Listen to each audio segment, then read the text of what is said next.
Hello everyone. आज हम motion in one dimension under constant acceleration को स्टडी करेंगे। आज का टॉपिक शुरू करने से पहले एक छोटी सी वीडियो देख लेते हैं, एक एग्जांपल देख लेते हैं कि ये मोशन किस तरीके से दिखाई देता है। एक एग्जांपल लेते हैं कि एक बॉल और एक फेदर है जिसको हमने ड्रॉप किया है under the influence of earth's gravity. तो जो एक्सेलरेशन है वो ग्रेविटी का एक्सेलरेशन है, जी का एक्सेलरेशन है, और ये एक स्ट्रेट लाइन, एक वर्टिकल लाइन में गिर रहे हैं। तो ये एक example.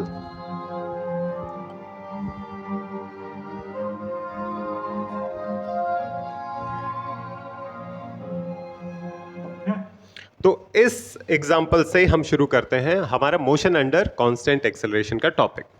Motion under constant acceleration में तीन इंपॉर्टेंट इक्वेशंस होती हैं, उनको हम स्टडी करने की कोशिश करेंगे। पहली इक्वेशन होती है v is equal to u plus a t. v का मतलब है फाइनल वेलोसिटी, u का मतलब है इनिशियल वेलोसिटी, a है कांस्टेंट एक्सेलरेशन और t है टाइम, टाइम इलेप्स्ड या फिर टाइम जो बीत चुका है जब इनिशियल वेलोसिटी u थी और फाइनल वेलोसिटी v थी। सेकेंड इक्वेशन है v square minus u square is equal to 2as। इसका डेरिवेशन हम आज देखेंगे, थोड़ा सा अलग तरीके से देखेंगे। और s is equal to u t plus half a t square. इन तीन इक्वेशंस को हम डिराइव करने की कोशिश करेंगे कि इक्वेशंस आती कहाँ से हैं और वो किस तरीके से एप्लीकेबल है हमारे बॉल और फेदर के एक्सपेरिमेंट में। चलिए शुरू करते हैं। सबसे पहली इक्वेशन लेते हैं v is equal to u plus a t. देखिए हमने बोला था कि जो एक्सेलरेशन है वो कांस्टेंट है। एक्सेलरेशन का मतलब होता है चेंज इन स्पीड या change in velocity, change in velocity divided by change in time, change in time. तो अगर मैं बोलूं एक्सेलरेशन कांस्टेंट है तो acceleration is a change in velocity. कितना बनेगा? फाइनल वेलोसिटी था v माइनस इनिशियल वेलोसिटी थी u, this is change in velocity. Change in time, initial time में अगर मानूं शुरुआत में टाइम 0 था, t इज इक्वल टू 0 पे क्लॉक शुरू हुई थी, और फाइनल टाइम बनता है t, तो फाइनल माइनस इनिशियल, ये बनता है चेंज इन टाइम। तो इस इक्वेशन को मैं देख सकता हूं v minus u is equal to a t और v will become u plus a t. बात सही है? तो अगर मैं बॉल और फेदर का एग्जाम्पल लूं जो हमने अभी देखा, एक बॉल और फेदर गिर रहे हैं, तो नीचे की तरफ एक्सेलरेशन है a is equal to acceleration due to gravity, और मान लेते हैं कि ये 5 सेकेंड्स के लिए नीचे की तरफ गिरे। Time is equal to 5 seconds, clock यहाँ पर शुरू हुई t इज इक्वल टू 0 पर और t is equal to 5 seconds तक ये नीचे की तरफ गिरे। तो फाइनल वेलोसिटी इनकी क्या होनी चाहिए? जब बॉल और फेदर ऊपर थे तो इनिशियल वेलोसिटी 0 थी, रुके हुए थे। उसके बाद इनको रिलीज किया गया at time t is equal to 0। Acceleration था g या फिर 9.8 मीटर पर सेकेंड स्क्वायर का, और फाइनल स्पीड हम जानना चाहते हैं कि वो किस स्पीड से नीचे जाके बॉक्स के ऊपर गिरे। तो अगर मैं फाइनल स्पीड निकालना चाहता हूँ v will be equal to u plus a into t. अब u एक्सेलरेशन की डायरेक्शन में है तो u is 0, acceleration is g और 9.8, और टाइम कितना है 5 सेकेंड्स। तो जो फाइनल स्पीड होगी v will be equal to 5 into 8 49, तो 49.0 मीटर पर सेकेंड।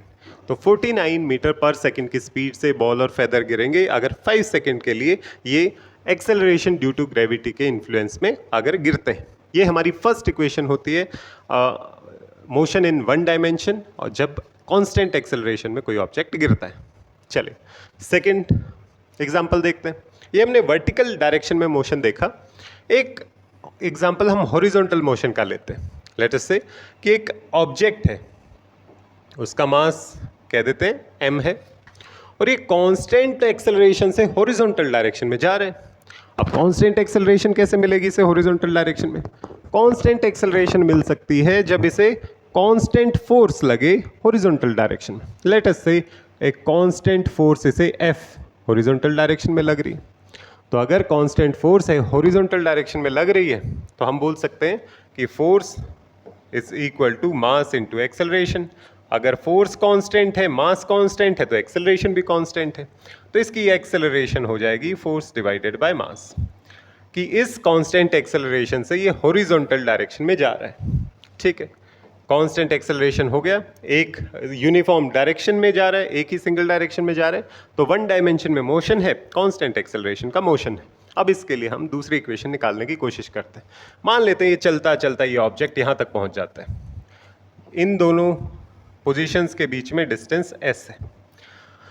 तो एक तरीका तो है इसको डिराइव करने के लिए कि मैं इक्वेशंस को डेरिवेटिव लेके उन इक्वेशंस को डिराइव करूं, पर उससे भी सिंपल एक मेथड है।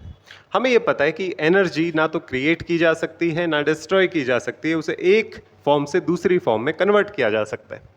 तो अगर मेरा ये ऑब्जेक्ट इनिशियली u वेलोसिटी से चल रहा था और मैंने उस पर फोर्स F लगाना शुरू किया और ये फाइनली v वेलोसिटी से चल रहा है, तो इसकी चेंज इन एनर्जी कितना होगा? काइनेटिक एनर्जी, मूवमेंट की वजह से, कोई बॉडी जो मोशन में है उसकी वजह से उसके अंदर जो एनर्जी होती है उसे काइनेटिक एनर्जी बोलते हैं। काइनेटिक एनर्जी होती है half m into v square. इसमें m है वो मास ऑफ बॉडी है, v है वो वेलोसिटी ऑफ बॉडी। तो kinetic energy half m v square होती। यहाँ पर जब मेरा ऑब्जेक्ट था उसकी काइनेटिक एनर्जी थी, kinetic energy at location 1 half m u square, mass m था, स्पीड u थी। यहाँ पर काइनेटिक एनर्जी मेरे ऑब्जेक्ट की थी half m into v square, क्योंकि फाइनल वेलोसिटी v है। तो मेरी काइनेटिक एनर्जी मेरे ऑब्जेक्ट की m u स्क्वायर से हाफ m v स्क्वायर हुआ है। तो ये चेंज इन एनर्जी कहाँ से आई? अंदर से तो आएगी नहीं, कहाँ से आई है? इसका मतलब ये जो एक्सटर्नल फोर्स है उसने इसके ऊपर काम किया है। कितना काम किया है? जितनी एनर्जी में चेंज आई है। कितनी एनर्जी में चेंज आई है? Change in energy half m v square minus half m u square. Change in energy is equal to work done. Work कितना हुआ है? वर्क हुआ है, ये फोर्स अप्लाई हुई कितने डिस्टेंस तक? एस डिस्टेंस तक। तो वर्क होता है force into distance, force into distance. तो मैं अगर लिखूं it is equal to work done force into distance.